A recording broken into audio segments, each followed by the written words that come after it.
자, 이번 시간에는 우리 전산회계 1급 기출문제 풀이인데 특별회차예요. 지난 시간에는 그 101회 그 정시회차 거 풀어드렸었죠. 이번 특별회차로고요. 날짜는 올해 4월 10일 날 시행됐던 문제 제무얘기부터 풀어봐 드리도록 하겠습니다.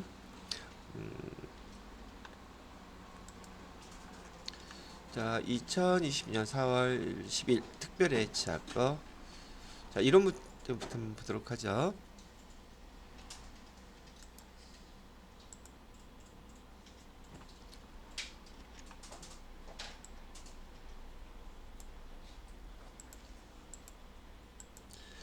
자, 다음 중 회계상 거래에 해당되는 것은 회계상 거래인지 아닌지를 판단하는 문제는 보편적으로 전산회계 2급 정도 수준에서 나오는 문제이긴 한데 여기 1급에서도 이런 문제를 또 한번 출제를 해봤네요.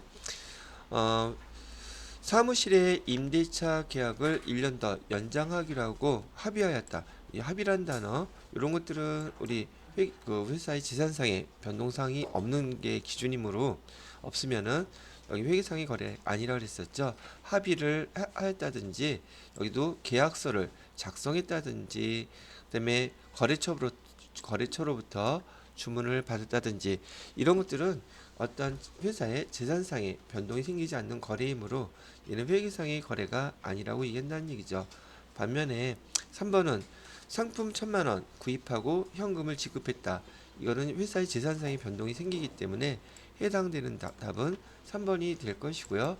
참고로 회계상의 거래에 해당되지 않는 단어들이 들어간 것들 제가 설명해 드렸던 건 이런 게 있었죠. 우선 주문을 했다든지 그 다음에 계약을 했다든지 그 다음에 우리 채용을 했다든지 그 다음에 담보로 설정했다든지 뭐 하기로 결정했다든지 뭐 하기로 약속했다든지 뭐 등등 많은 것들이 있는데 회계상의 거래인지 아닌지를 구분하는 기준은 회사의 재산상의 변동이 생기느냐 안 생기느냐 이게 포인트이기 때문에 구분을 할 때는 그렇게 구분을 해주시면 되겠다는 얘기예요. 자, 다음에 2번 문제를 보시게 되면 2번 다음 중 현금 및 현금성 자산에 해당되지 않는 거 찾으라는데 이 현금 및 현금성 자산에서 타임 발행 당좌수표는 우리가 받았다면 바로 얘는 현금으로 우리가 기록하기로 했었죠. 그래서 현금이기 때문에 당연히 현금 및 현금성 자산에 속하고요. 그 다음에 이 배당금 지급 통지표라는 것은 배당금을 지급하기로 약속을 한 알려주시는 그 증빙서이다 보니까 배당금 지급 통지표를 가지고서 해당되는 곳에 가게 되면 바로 현금으로 우리가 인출을 할 수가 있다는 얘기죠. 현금 주기로 했던 거니까요. 얘는 보통 우리 뭐라고 썼느냐면 통화 대용 증권이라고 썼었어요. 자, 그다음에 수입인지는 말 그대로 그냥 인지. 얘는 뭐하고 똑같은 거냐면 수입인지나 우표라든지 그다음에 수입 증지 뭐 이런 것들하고 다 같은 류이긴 한데요. 수입인지 수입 수입 증지 이런 것들은 여기 현금 및 현금성 자산에 해당되지 않는 것이고 제가 여기 수입인지에 대한 설명은 어떻게 해드렸었냐면 수입인지는 국가 공무원들의 서비스를 이용하는 대가로 수수료 내는 거라 그랬었단 말이죠. 국가 공무원의 행정 업무 수수료 뭐 보편적으로 뭐 법원 같은 데 가시게 되면 업무를 보실 때 거기에서 수입인지 붙여 갖고 오세요 이런 말을 많이 듣게 되는데 이게 바로 국가 공무원의 행정 업무에 대한 수수료를 낼 때 수입인지를 삼으로 인해서 그거를 내게 된단 말이죠. 서비스에 대한 수수료라고 보시면 돼요. 근데 이 수수료를 갖다가 회사에서 국가 관련된 법원 같은 데서 업무를 보시고 수입인지를 샀다 그러면 그때 산 금액만큼은 계정을 세금과 공과라고 쓰셔야 돼요. 여기 수수료 비용이라고 쓰면 안 된다는 얘기죠. 왜 그러냐면 수입인지는 수입인지는 인지세법이라고 하는 세법에 근거해서 국민들로부터 이용하는 서비스에 대한 수수료를 어, 징수하는 것이기 때문에 여기 세금의 일종이라고 보시면 되겠습니다. 거기에 반해서 수입 증지라고 하는 것은 공무원이기는 매한가지 똑같기는 한데 여기는 국가 중앙 정부의 공무원이 아닌 지방자치단체 공무원들의 서비스 즉 행정 업무 수수료를 갖다 낼 때 이렇게 수입 증지라고 쓰는 거예요. 그럼 이때는 세법에 의한 것이 아니므로 수입 증지를 회사에서 샀다 그러면은 이때는 수수료 비용 이렇게 쓰시면 되고 얘네들은 마찬가지로 현금이 현금성 자산이 아니라는 거 그렇게 구분을 해두시면 수입 증지나 수입 인지가 어떤 내용인지 이해가 되셨으리라고 봅니다. 마지막으로 우편한 증서. 우편한 증서는 우체국에다가 돈 맡겨놓고 나중에 그 돈을 맡겼다는 증서를 나중에 가져가게 되면 다시 현금으로 줍니다.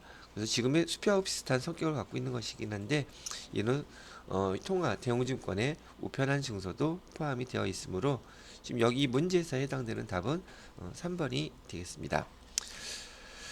자, 그 다음에 3번 문제를 보시게 되면 재고자산에 대해서 물어보고 있네요. 재고자산에 대한 설명으로 옳지 않은 거 찾아보랍니다. 우선 보기 1번은 선입선출법은 먼저 입고된 재고자산 매입액이 매출 원가로 기록되므로 수익과 비용의 대응이 적절히 잘 이루어지지 않는다. 잘 이루어진다고 봐야 되겠죠. 다시 그래서 매출원가로 기록되므로 수익과 비용 대응 원칙이 적절히 이루어지지 않는다. 이게 무슨 말이냐면요. 지금 최근에 사갖고 온 것이 원가에 더 근접한 것인데 선입선출법은 먼저 사갖고 온 것을 판매했을 때 얘가 매출원가로 기록되므로 최근에 사갖고 온 재고 팔렸을 때 기록되는 것이 아니기 때문에 여기 수익, 비용 대응의 원칙이 적절히 이루어지지 않는다고 얘기하는 거죠. 그래서 1번은 맞게 설명을 잘 한 것이고요. 자, 두 번째로는요. 재고자산 평가 손실은 매출원가에 가산한다. 예, 얘도 정확한 설명입니다. 그다음에 세 번째, 재고자산 감모 손실이 발생하면 모두 원가성이 있는 것으로 봐 매출원가에 가산한다. 우선 재고자산 감모 손실이란 용어 자체가 재고자산의 수량의 차이, 즉 장부에 있는 수량과 실제 있는 수량의 차이로 인해서 우리가 기록하는 계정인데 수량 차이에는 정상적인 수량 차이가 있을 수 있고요. 그다음에 비정상적인 수량 차이가 있을 수 있단 말이죠. 이거를 우리 보통 정상 감모, 그다음에 비정상 감모 이렇게 구분을 하게 되는데 정상 감모에 해당되는 것들은 여기서 정상 감모에 해당되는 것들은 매출원가 처리를 합니다. 회계 처리할 때 정상 감모는 여기 매출원가로 처리하고요.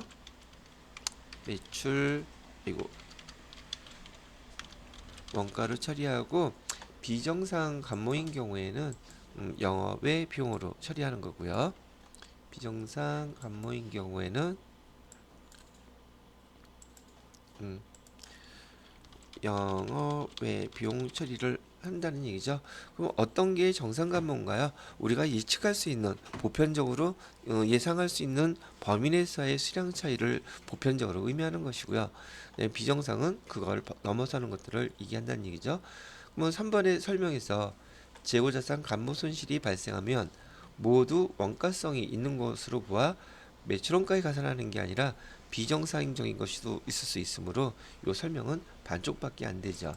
그래서 이거는 틀렸습니다. 그래서 3번이 답이 되고요. 그다음에 또 참고로 여기 재고자산 평가 손실이라는 것은요. 수량의 차이가 아니라 여기 가격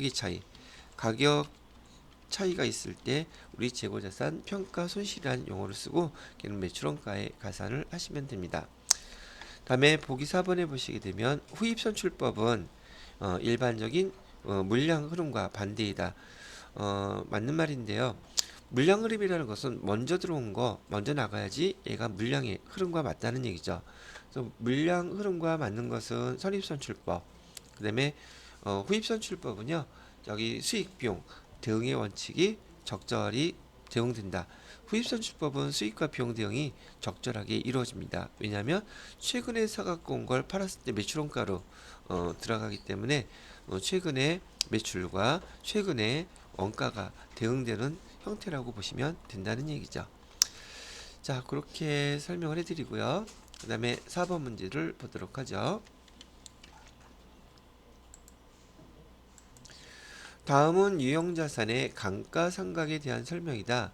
기억에 들어갈 알맞은 단어는 무엇입니까? 유형자산의 감가상각 방법에는 정액법, 체감잔액법, 연수합계법, 생산량 비례법 뭐 등등이 있는데 기억 땡땡은요. 자산의 예상 조업도, 그다음에 예산 생산량 근거해서 감가상각을 인식하는 방법이다 라고 되어 있는데 말에서 벌써 나왔던 것처럼 예산 생산량 그다음에 여기 조업도 이런 걸 따지는 걸 보면 여기 생산량 비례법이 답이겠구나 아마 금방 찾으실 수 있을 거예요. 이 생산량 비례법에서 대표적으로 많이 사용되는 감가상각 업종은 어떤 게 있느냐 봤더니 보통 우리가 그 채굴 할 수 있는 거 광산업 있죠. 광산업 같은 게 여기에 많이 해당되고 우리 전산 회계 1급, 전산 세무 2급, 제조업에서는 여기 보통 기계 장치가 여기에 해당이 많이 되겠죠. 기계 장치가 여기 해당될 수 있다는 얘기예요. 특징적으로 어떤 기계가 이 고장을 취득하고 난 후에 망가질 때까지 우리가 10만 개 생산하면 기계 장치를 쓸 수 없게 되더라. 이런 걸 알게 되었을 때 쓰는 그 감가상각 방법 중에 하나가 생산량 비례법이라고 보시면 된다는 얘기죠. 자, 그러면 답은 그래서 4번이 되겠고요. 그 다음에 5번 문제를 보시게 되면 5번 문제는 새로 취득한 건물과 관련돼서 이런 비용들이 나갔는데 취득원가를 물어보고 있네요. 그럼 이거는 지금 건물 취득과 관련된 부대 비용을 구분할 수 있느냐고 물어본 문제라고 보이겠죠. 그럼 부대 비용이 뭔가? 우선 첫 번째 건물의 매입가액 얘는 당연히 취득원가에 포함되어야 될 것이고요. 그다음에 건물 취득과 관련된 중개수수료 건물을 사지 않았더라면 이런 금액이 발생할 일이 없었을 텐데 이 금액이 발생했다는 것은 건물의 부대비용으로 본다는 뜻이겠고요. 그다음에 건물을 샀기 때문에 건물의 취득세 이것도 마찬가지로 부대비용으로서 건물의 그 계정과목에 포함시켜 줘야 되는 금액이 된다는 얘기죠. 거기 반면에 여기 건물 관리비 같은 경우에는 취득 단계가 아니라 이 건물의 관리비는 사용 단계에서 발생하는 비용이에요. 사용 단계에서 발생하는 비용은 얘는 별도로 여기 비용 처리 뭐 수선비라든지 관리비 뭐 임차료라든지 뭐 등등 다른 비용으로 뭐 수수료 비용이라든지 여기 써주시면 되겠고요. 재산세도 건물을 갖다가 사용할 때 발생하는 비용이기 때문에 얘는 세금과 공과 규정으로 써주시면 돼요. 건물에 대한 보험료도 건물을 사용하기 시작하면서 발생하는 비용들이기 때문에 사용 과정에서 발생하는 비용들, 사용 과정에서 발생하는 비용들은 해당 비용 계정 과목으로 처리해 주시면 돼요. 지금 문제에서 물어보는 것은 사용 과정에서 발생한 비용이 아니라 얘네들은 취득 과정에서 발생한 비용들은요 해당 자산 계정 과목으로 처리해 주라고 했기 때문에 이 자산으로 처리해 주라는 항목 우리가 배웠던 부대 비용으로 본다는 얘기죠. 그럼 세 가지만 그 부대 비용에 해당되므로 금액은 3억과 500, 1000억, 3억 1,500이 되겠네요. 그래서 여기서 해당되는 답은 여기 3억 1,500 얘가 답이 되겠습니다. 자, 그 다음에 6번 문제 볼까요? 다음 중 부채에 대한 설명으로 부채라고 되어 있네요. 대한 설명으로 옳지 않은 거 찾아보랍니다. 자, 여기서 보시게 되면 일반적인 상거래, 일반적인 상거래라는 것은 우리 회사의 상품, 제품을 판매하거나, 이것도 한번 정리를 해볼까요? 일반적인 상거래라고 얘기하는 것은 우리 회사의 상품이라든지 그다음에 제품 또는 매입과 관련돼서 원재료라든지 이런 것들을 사고 팔고 할 때 우리는 그것을 회계 담당자 입장에서 일반적인 상거래라고 구분을 합니다. 그럼 이렇게 일반적인 상거래에서 발생한 외상, 외상 매입금으로 표시한다. 예, 정확히 말 잘했네요. 그래서 외상 매입금으로 표시한다. 예, 맞습니다. 두 번째, 선수금이라는 것은 일반적인 상거래에서 미리 받은 금액을 선수금이라고 합니다. 여기도 마찬가지로 상품 사갖고 올 때 미리 계약금으로 선수금 또는 주거나 받거나 할 때 선수금이나 그다음에 선급금들은 일반적인 상거래에서 받은 계약금이라고 보시면 될 거란 얘기고요. 옳게 설명했습니다. 세 번째, 미지급금은 일반적인 상거래에서 발생한 것으로, 미지급금은 일반적인 상거래에서 발생한 것이 아니라 미지급금, 미수금 얘네들은요 일반적인 상거래 이외의 거래예요. 얘는 일반적인 상거래 이외의 거래에서 발생한 거래 계정으로서 받을 게 있으면 미수금 계정을 쓰는 것이고요. 그다음에 지급해야 될 금액이 잇따르면 미지급금이라고 기록해야 된다는 얘기죠. 미지급금으로 기록하는 계정을 말합니다. 그래서 지급기일이 도래한 확정 채무이다. 일반적인 상거래라고 했으므로 틀린 답은 3번이 되겠다는 얘기죠. 그 다음에 부채는 1년 기준으로 유동부채와 비유동부채로 분류한다. 맞겠죠? 자, 이렇게 설명을 해드리고 그 다음에 7번 문제를 보도록 할게요. 다음 중 영업 외 손익에 해당되지 않는 것은 이라는데 일상적으로 영업과 관련이 없이 발생하는 비용이나 수익을 물어보는데 채무면제이익은 영업과 관련된 수익이 아니고요. 영업과 관련이 없는 것이에요. 이게 상품, 제품을 팔면서 발생하는 것들이 아니란 얘기죠. 그다음에 기부금도 일상적으로 일어나는 거래가 아니죠. 얘도 마찬가지로 영업의 비용에 해당되는 것이고요. 영업의 손익이라고 했으니까 두 가지를 써놓고 구분을 해볼까요? 영업 외 수익과 영업 외 비용 이렇게 두 개를 구분해 놓고요.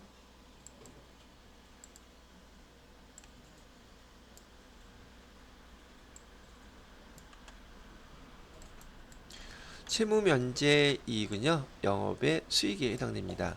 기부금은 영업의 비용에 해당되고요. 매도 가능 증권 평가 요거는 시험 문제 아주 잘 나오고 많이 나온다 그랬었죠.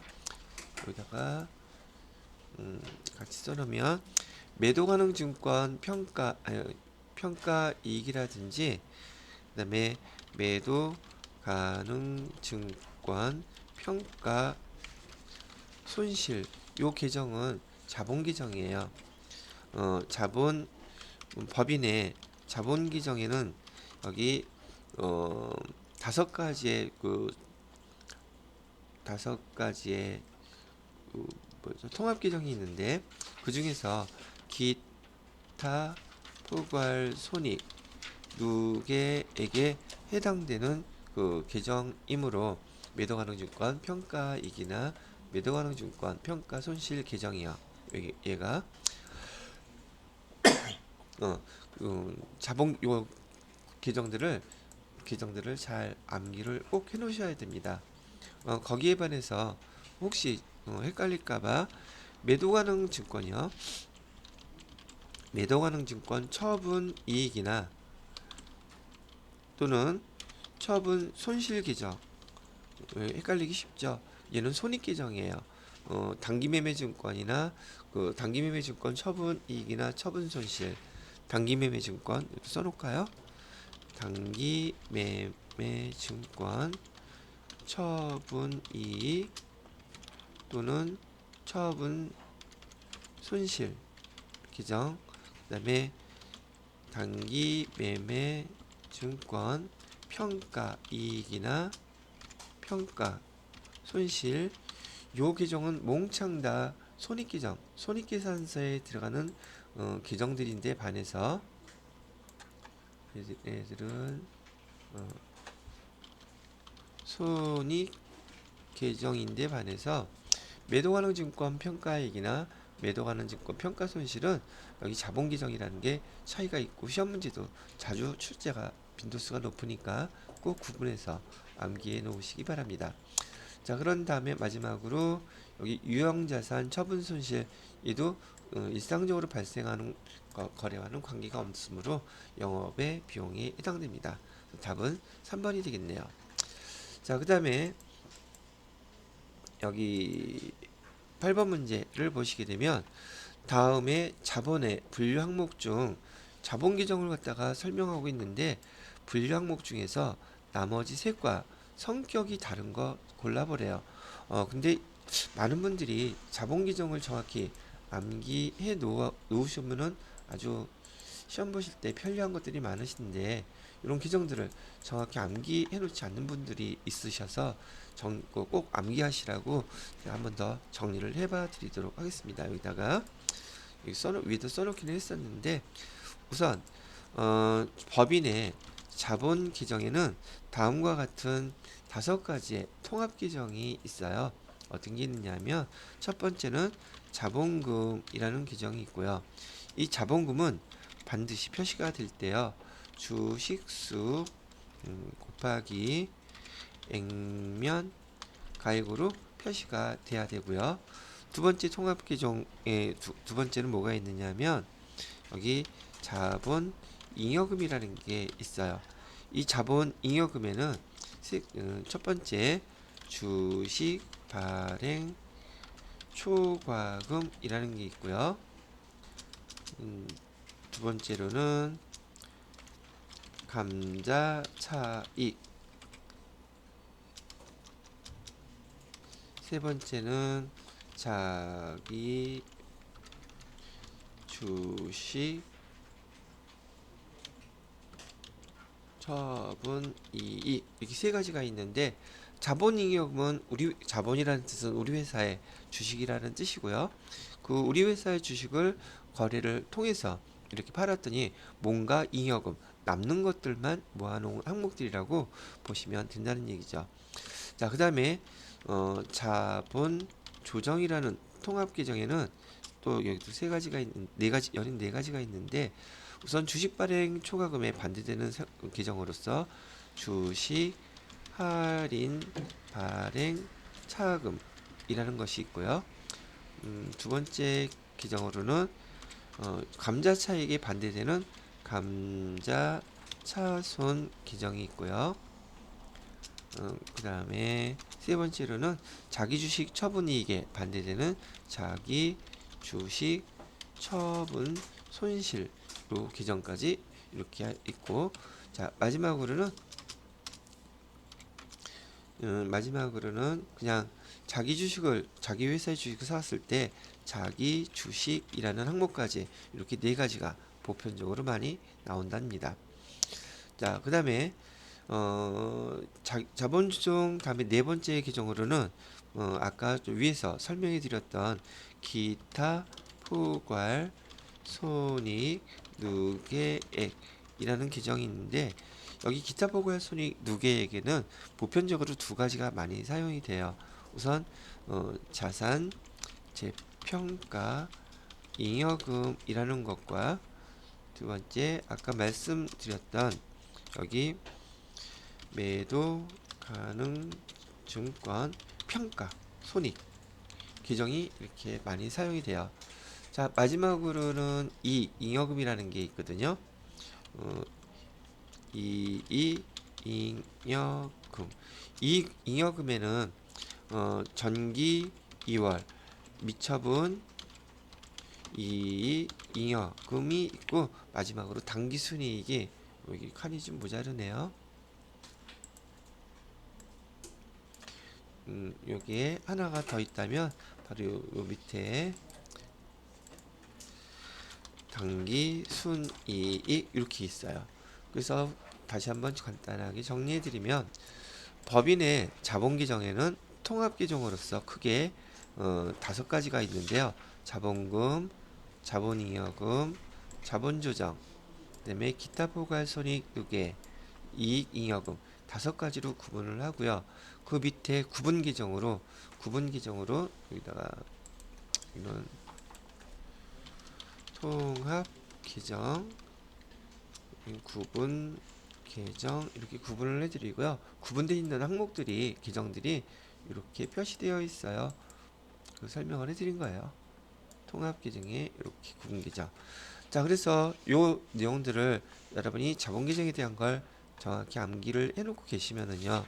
8번 문제와 같이 자본의 종류 중 분류 항목이 나머지 셋과 다른 성격 어떤 겁니까? 물어봤을 때 여기 자기 주식, 처분이 주식 발행, 초과금, 감자 차익 요 3가지 항목은 다 지금 어디 있는 거냐면 여기 주식 발행, 초과금, 감자 차익 그 다음에 자기 주식 처분이 다 자본 잉여금에 있는 항목이죠. 그럼 이익준비금은 어디 있는 건데요? 이익준비금 얘는 바로 이익잉여금 여기에 들어가는 항목이에요. 그래서 해당되는 그 답을 금방 구분해서 여러분이 찾으실 수 있다는 얘기니까 자본 계정은 반드시 암기해 놓으시라고 다시 한번 말씀을 드리는 겁니다. 이렇게 1번부터 8번 문제까지는 재무회계 문제였었고요. 자, 9번 문제부터는 원가 계산 문제가 되겠습니다. 원가 계산 문제를 보시게 되면 개별 원가 계산에 대한 설명 옳지 않은 것 찾으래요. 개별 원가 계산은 제품 하나하나당 원가를 계산할 수 있다는 특징이 있다는 얘기죠. 그러다 보니까 대표적인 업종으로 우리 조선업이라든지 그다음에 항공업이라든지 그다음에 건설업 이런 업종들이 많이 예를 들어드리게 되는데 배도 한 척당 이걸 다른 말로 개별 원가 계산은 제품별로 원가 계산이 가능하다는 뜻도 돼요. 제품별로 원가 계산할 수 있는 특징이 있더랍니다. 뭐 여러분이 금방 들으셔서 느끼셨겠지만 이런 조선업에서 배를 만들 때 항공업에서 비행기를 만들 때 대부분 대량 생산을 할 수 없답니다. 그래서 조선업에서는 종류는 여러 가지 종류겠지만 소량 생산하는 특징이 있고요. 대부분 주문 생산에 적합합니다. 라고 얘기를 하는 거죠. 그래서 1번 보기는 개별 원가 계산에 대한 정확하게 설명을 했고요. 두 번째, 실제 개별 원가 계산에서 제조간접비 예정 배분을 사용하여 원가를 사는데 여기 실제 개별 원가 계산이라고 얘기하는 것은 제조간접비가 예정 배부액을 사용하지 않고 실제 배부액을 사용합니다. 그래서 예정은 예정 배부라고 되어 있는데 실제 여기 또 구분하기 위해서 잠깐 정리를 한번 해드리게 되면은 자세한 것들이야 본 수업 과정에서 잘 정확히 지금 두셨다면 구분하기가 어렵지는 않으셨을 텐데요. 우리는 보통 원가 계산을 할 때요. 실제 개별 원가 계산 보통 이건 개별 원가 계산이라고 부르지 않고 실제 원가 계산 이렇게 부르고요. 또 하나의 방법은 정상 원가 계산 이렇게 구분을 해서 나누기도 합니다. 원가 계산을요. 실제 원가 계산, 정상 원가 계산 이렇게 하는데 우리 이 구분을 할 때는요. 개별 원가 계산에서는 여기 제조간접비 배부하는 게 가장 큰 이슈가 되므로 실제 원가 계산은 우리 실제 배부율을 계산해야 되고 또는 실제 배부액 이런 것들을 계산한다고 하고 정상원가 계산에서는 보통 실무에서는 실제 배부율, 실제 배부액을 그때그때 사용하는 것이 아니라 우리 예정 배부율을 계산한 다음에 연초에 그다음에 예정 배부액을 구하는 방식으로 실무에서 사용을 한답니다. 그때 나타나는 용어들이 이런 용어들인데 지금 문제 풀이만 갖고서는 여러분들한테 여기 설명이 충분히 되지 않을 것이라고 생각이 들어요. 여하튼 간에 이 예정 배부액은 바로 이 정상원가 계산할 때 사용하는 방법이지 실제 개별원가 계산에서 사용하는 방법이 아니라고 말씀을 드리고 싶은 거죠. 그래서 얘가 틀린 옳지 않은 답이 되겠습니다. 그래서 답은 2번이 되겠고요. 자, 그 다음에 제조간접비의 배부, 제조간접비의 배부가 상당히 중요합니다. 개별원가 계산에서는 요 자세한 내용을 조금 참고하시기 위해서는 수업 내용들 중에서 원가 계산 파트를 한번 천천히 복습을 해보시면 아마 되지 않을까 싶어요. 자, 네, 보기 네 번째는 제품별로요. 손익분석 계산이 용이합니다. 왜? 아까 말씀드렸던 제품별로 원가를 계산한다고 하기 때문에 이거가 훨씬 원가 계산에서는 정확하고 계산이 편리하다는 장점이 있다는 얘기죠. 9번에서 요구한 답은 2번이었었고요. 자, 그 다음 10번으로 넘어가도록 할게요. 10번 문제에서는 무엇을 물어봤나 봤더니요. 다음 자료를 통해 알 수 있는 가공 원가가 얼마예요? 이렇게 물어보고 있네요.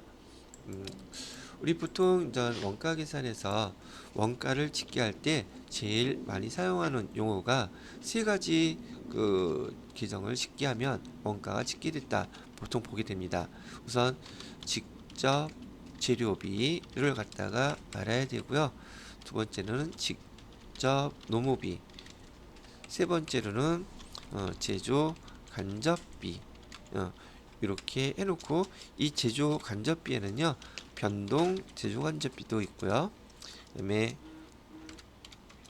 고정 제조 간접비 두 가지가 다 합쳐져야지만이 되고요. 우리는 이렇게 전체적인 틀에서 이 세 가지를 갖다가 집계를 하게 되면 우리 제조 원가를 계산할 수 투입된 제조 원가를 계산할 수 있다고 이렇게 얘기를 하고 있다는 얘기죠. 그 중에서 지금 이 문제에서 알아야 될 사항은 뭐냐면 원가 세 가지를 집계하게 되면 원가 계산을 할 수가 있게 되는데 그 중에서 우리가 약속한 항목이 하나가 있어요. 뭘 약속했느냐 하면 여기 제품을 만들 때 이 세 가지 중에서 반드시 두 가지는 꼭 있어야 된다 라고 생각하는 그 원가, 그게 바로 직접 재료비하고 직접 노무비라고 했는데 이 직접 재료비와 직접 노무비 두 개를 합쳐서 부르는 용어가 있어요. 이를 우리 뭐라고 원가 계산에서 부르기로 했냐면 기초 원가라든지 또는 기본 원가라는 명칭으로 두 개를 합쳐서 부르기로 했고요. 그 다음에 여기 직접 노무비와 제조간접비 이 두 개를 합쳐서 우리는 뭐라고 부르기로 약속을 했느냐면 가공 원가 또는 가공비라고도 불러요. 가공비라고 이렇게 부릅니다 라고 하는 걸 갖다가 지금 우리가 알아야 된다는 얘기죠. 그러니까 문제에서 가공원가가 얼마입니까? 라고 물어봤다면 여기 얘기하는 직접 노무비와 그다음에 제조 간접비 이 두 가지를 갖다가 의미한다는 걸 알고 있어야지 문제를 여러분이 여기 맞출 수 있게 된다는 얘기가 되겠죠. 자, 그러면 직접 재료비는 보신 바와 같이 가공비에 직접 재료비는 들어가지 않아요. 그러니까 가공비는 아닌 것이죠. 들어가면 안 되겠고요. 그다음에 간접 재료비, 그다음에 간접 노무비, 여기 직접 노무비 나왔네요. 직접 노무비는 지금 여기 해당되는 여기 어디가 있어요? 직접 노무비는 여기 해당되죠. 그래서 가공비 100만 원 들어가고요. 그다음에 여기 앞에 계정에서 여기 간접자 들어간 모든 계정들은 다 제조 간접비에 해당됩니다. 간접자가 들어간 거는. 그러니 여기 30만 원도, 여기 30만 원도, 여기 30만 원도 다 제조 간접비에 해당되는 항목이므로 여기 지금 포함된다고 했으니까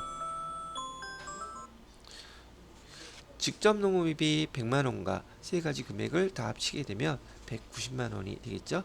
그래서 여기서 요구하는 답은 여기 3번 190만 원입니다. 이렇게 계산을 하시면 되겠습니다. 자, 잠깐 쉬었다가 그 다음 설명 계속 해드리도록 할게요. 자, 11번 문제를 보시게 되면 다음은 원가 행태의 원가 행태를 조업도에 따라 나타낸 그래프이다. 우선 그래프와 원가 종류를 바르게 연결한 게 어떤 거냐고 물어보고 있네요. 자, 이건 잠깐 위로 올려서 우선 여러분이 이 문제를 풀기 위해서는 이 조업도라는 게 무슨 말인지도 이해를 해야 될 것이고 원가 분류할 때 원가 행태에 의한 분류가 무슨 뜻인지도 이해가 먼저 돼야 되는데 우선 원가 행태에 의한 분류는 크게 변동비와 고정비 두 가지로 나뉘어져요. 원가 행태에 의한 분류 방법, 변동비, 고정비. 변동비의 대표적인 항목으로 본다 그러면 직접 재료비라든지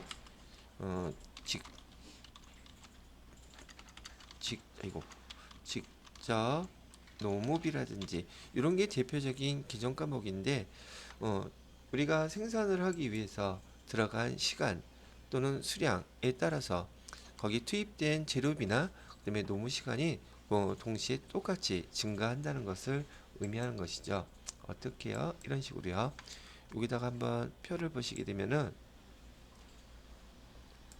이렇게 표를 그려놓고 보기에서 나와 있는 것처럼 이 x축이라 할까요?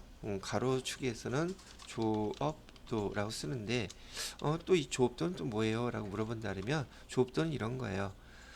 제품을 생산할 수 있는 양이 증가한다. 즉 생산량이 조업도가 될 수 있다는 얘기인데 조업도는 조자는 만들조, 제조할 때 만든다는 뜻이고요. 업은 만드는 일이라는 뜻이에요. 그럼 조업이 뭐예요? 그러면 조업, 제품을 만드는 일.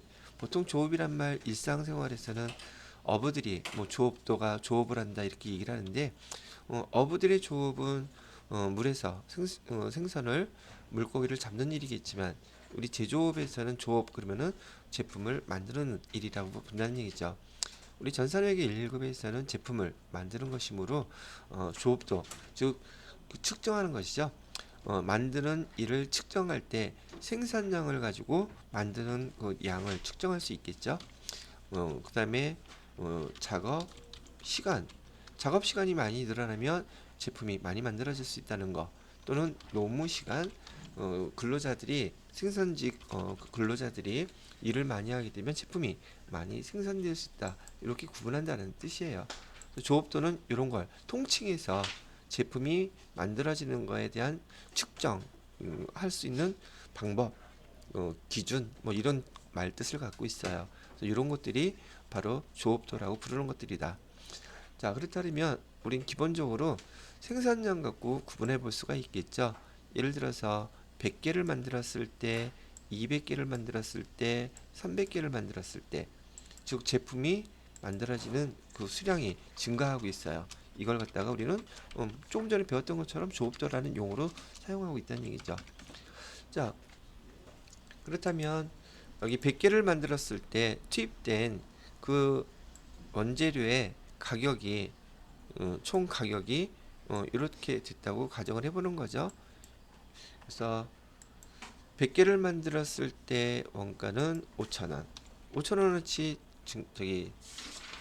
원가가 발생했고요.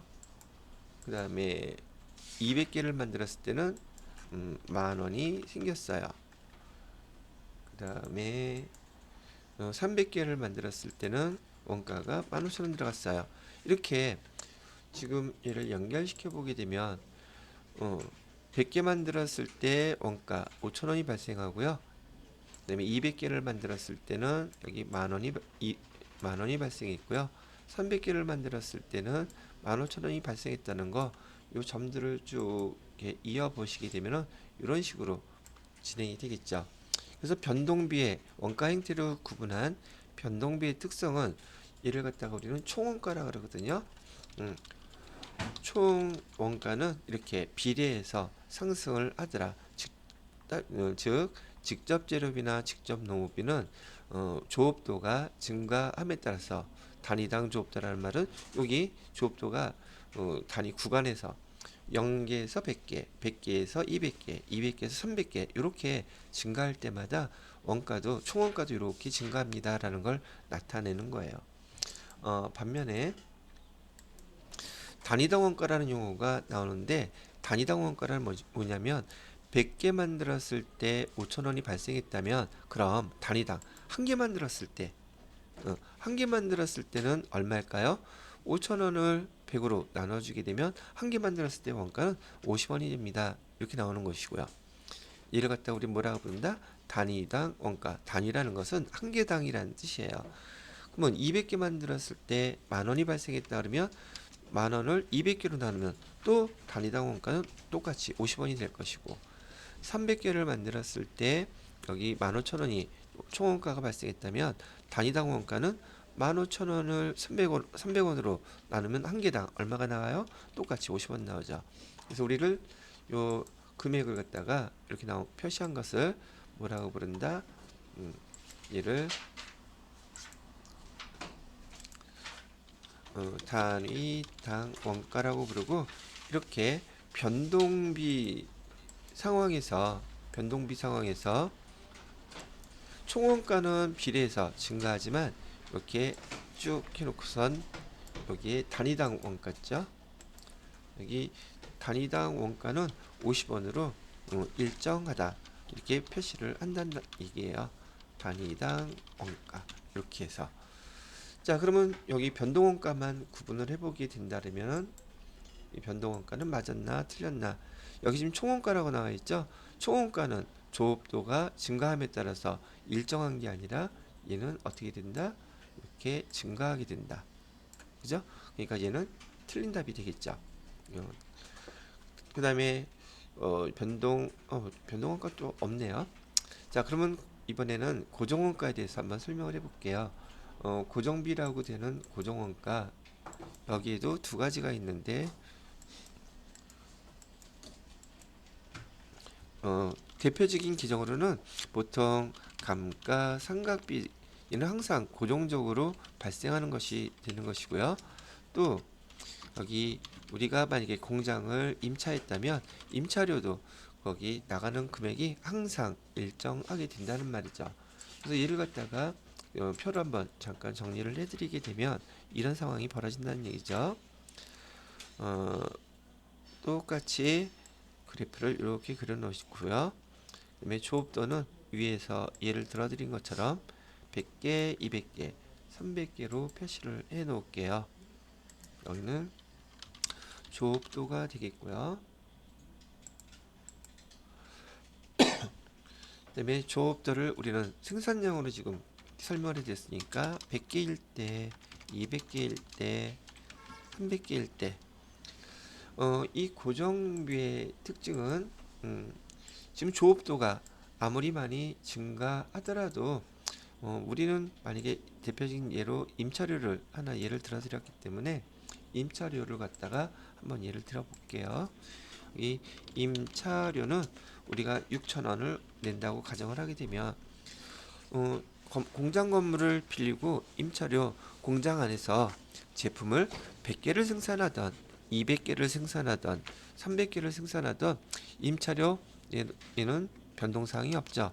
우린 여기서 얘를 갖다 뭐라고 부르냐면 총 원가라고 부르는 거예요. 임차료 6,000원은 총원가 변동사항이 당연히 없죠. 몇 개를 만들더라도 매달 내야 되는 임차료는 정해져 있을 테니까. 그런데 여기 단위당 원가는 어떻게 될까 봤더니요.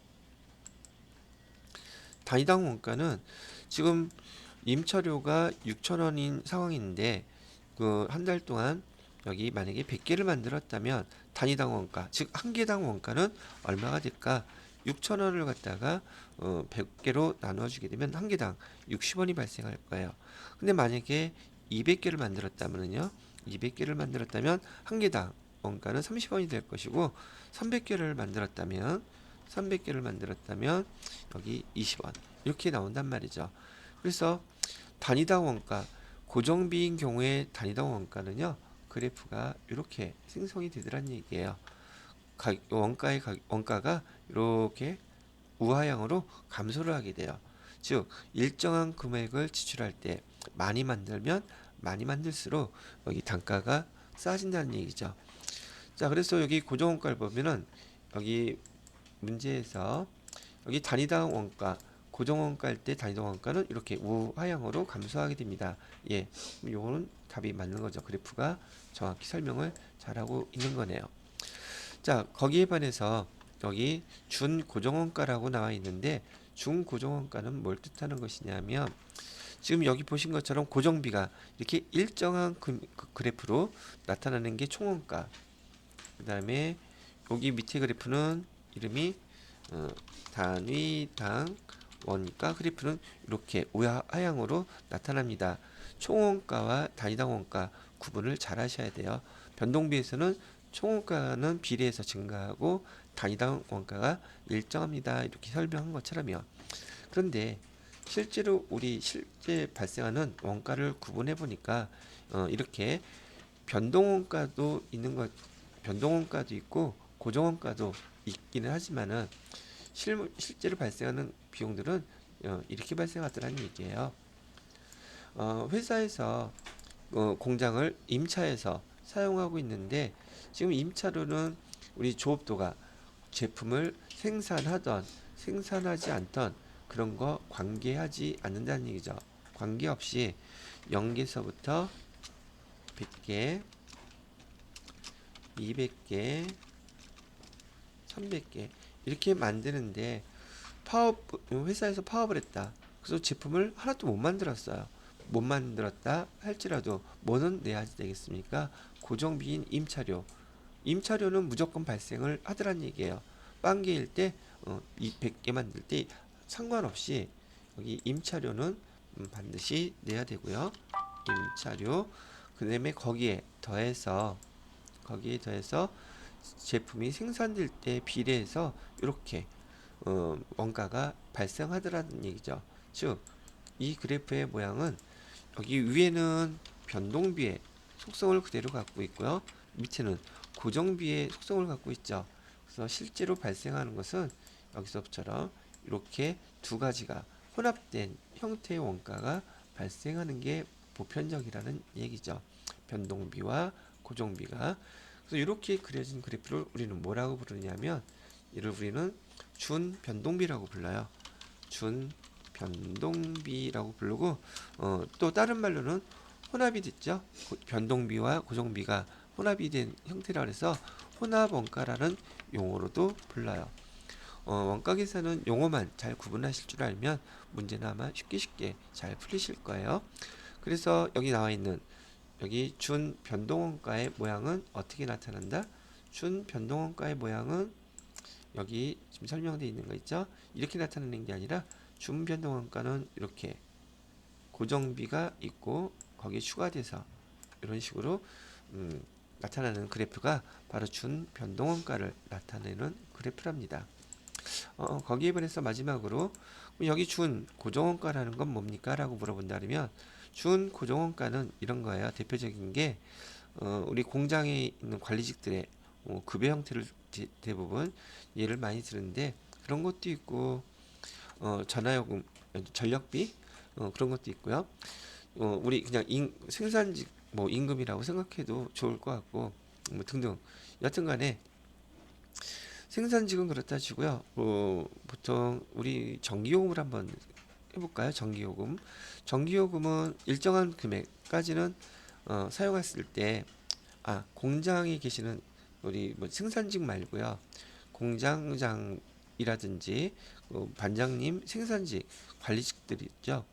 그분들이 근무할 때 아침에 9시에 출근해서 6시에 퇴근했을 때 받는 월급은 똑같아요. 그런데 일이 많아져 가지고 야근을 해야 돼.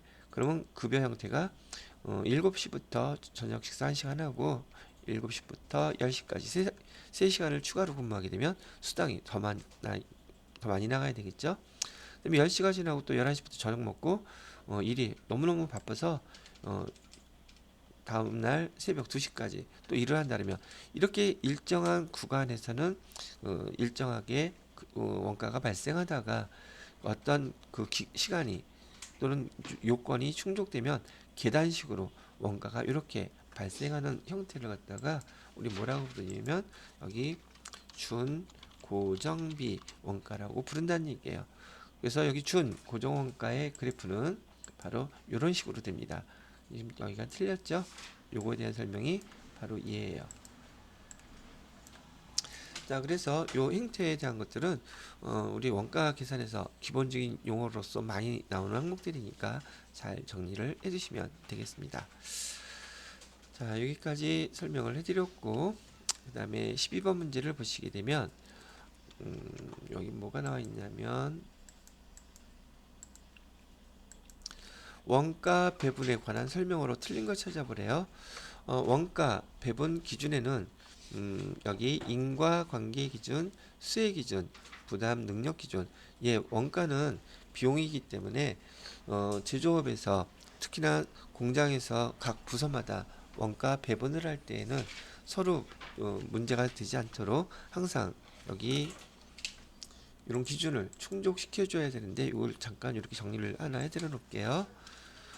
원가 배분 기준은 보편적으로 네 가지 정도를 충족시켜야 돼요.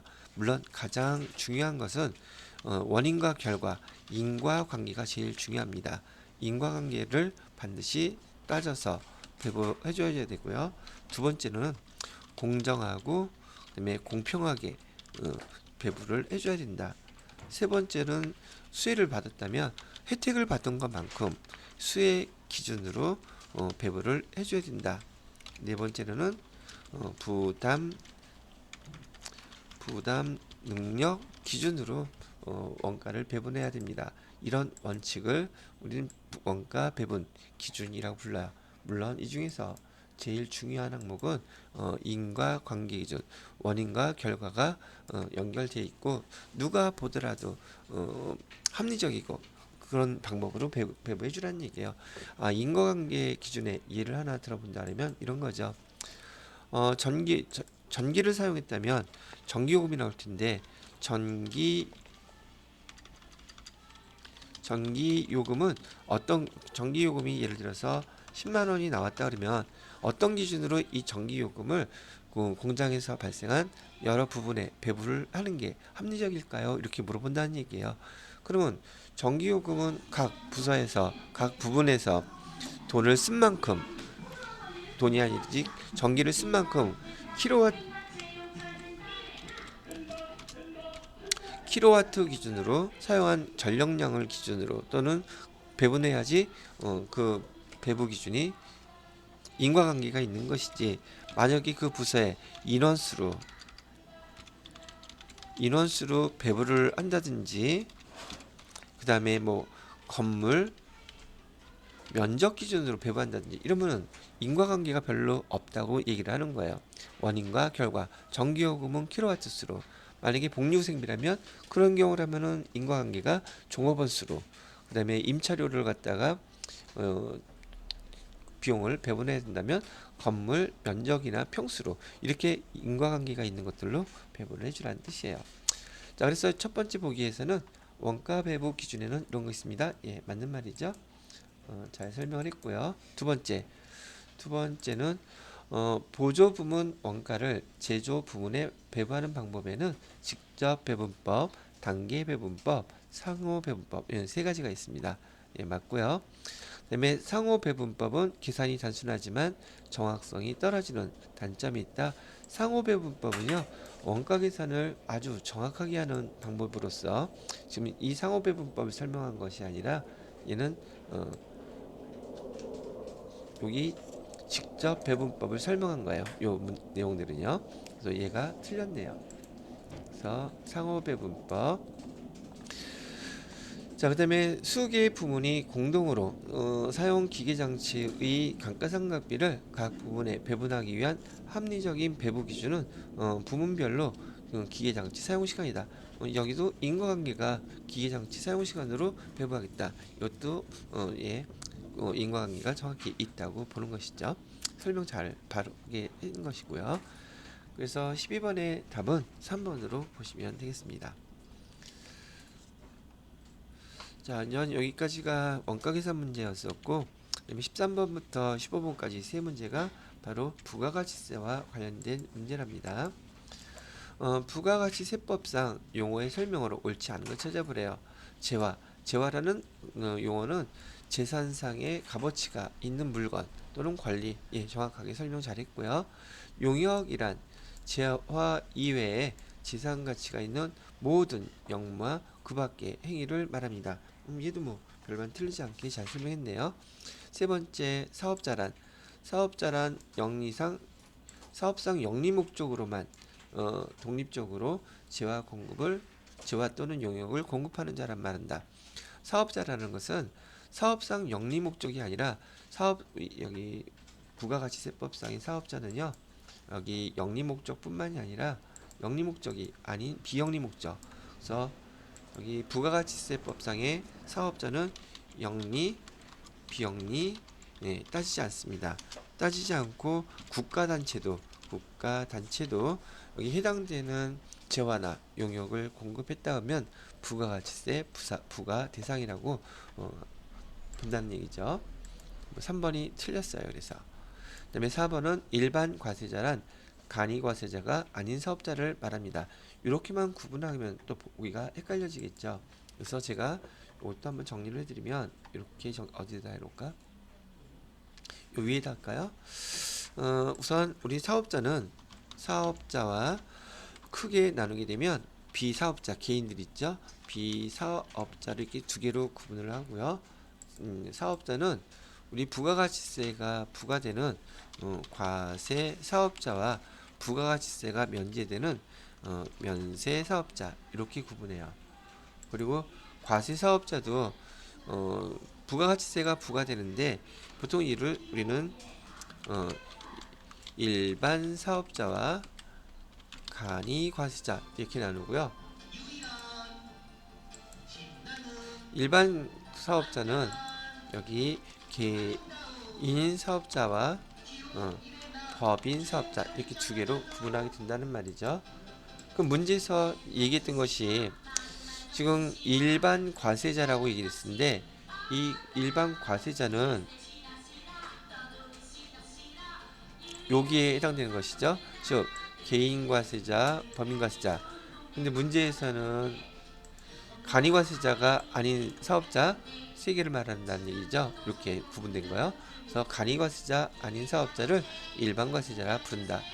이렇게 말을 맞다고 설명을 해놓는 거예요. 참고로 이렇게 구분만 해놓으시면 된다는 얘기죠. 사업자의 구분이에요. 그래서 이렇게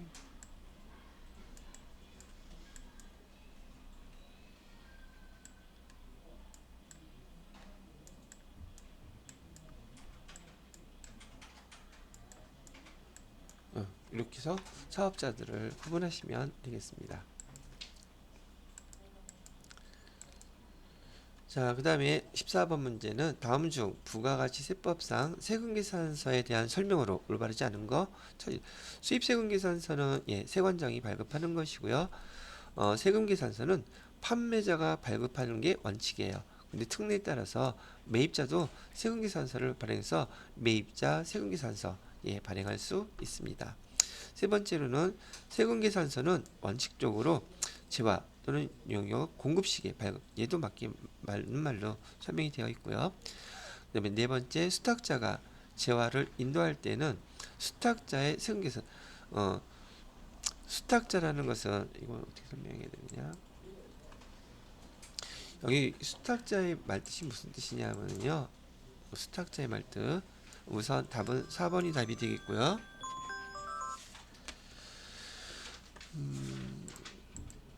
여기 제일 해당이 잘 되는 게 일단 출판사고요. 그 다음에 출판사가 우리 문고, 교보, 문고로 서적을 갖다가 맡길 때 우리 출판사를 위탁자라고 부르고요. 교보문고 같은 경우를 수탁자라고 부릅니다.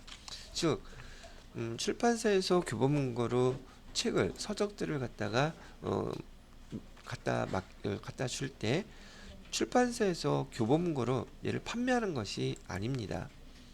그래서 출판사에서 여기 교보문고로 요 교재를 판매하는 것이 아니라 갖다 맡기는 거예요. 즉 출판사의 서적 재고를 여기 있는 재고를 여기 교보문고에 거기 진열대에다가 재고로서 이렇게 위탁 맡겨놓는 거예요. 그렇게 됐다가 이 재고를 갖다가 소비자에게 고객들한테 판매를 이렇게 한다는 뜻이죠.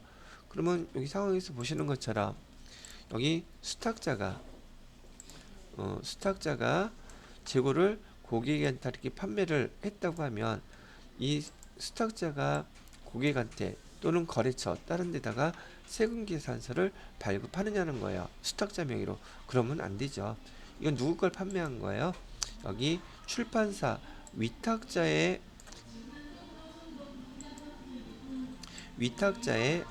재고를 갖다가 판매한 것이므로 수탁자가 판매했다 할지라도 위탁자의 이름으로 고객이나 거래처한테 세금계산서를 발급해 줘야 된다는 말이죠. 그럼 여기서는 뭐가 틀린 거예요? 바로 수탁자의 명의로 세금계산서를 발급하는 거 아니라 위탁자의 명의로 세금계산서를 발급해야 됩니다 라는 걸 얘기해 드리는 거예요. 그래서 얘가 틀렸습니다. 자, 15번 문제는요. 다음 중 부가가치세법상 재화를 수출할 때 영세율을 적용하는 것은 지금 각 나라에서는 조세 협약에 의해서 자기네 나라의 재화를 수출할 때는 자기 국내 세금을 반영하지 않습니다. 그거는 소비지국 과세 원칙을 조세 협약에 의해서 각 나라별로 그걸 준수하기 위해서 영세를 적용을 하게 된다는 얘기를 합니다. 자, 여기까지가 100일의 특별회차에 대한 이론 문제 1번부터 15번까지 설명을 마무리하도록 하겠습니다.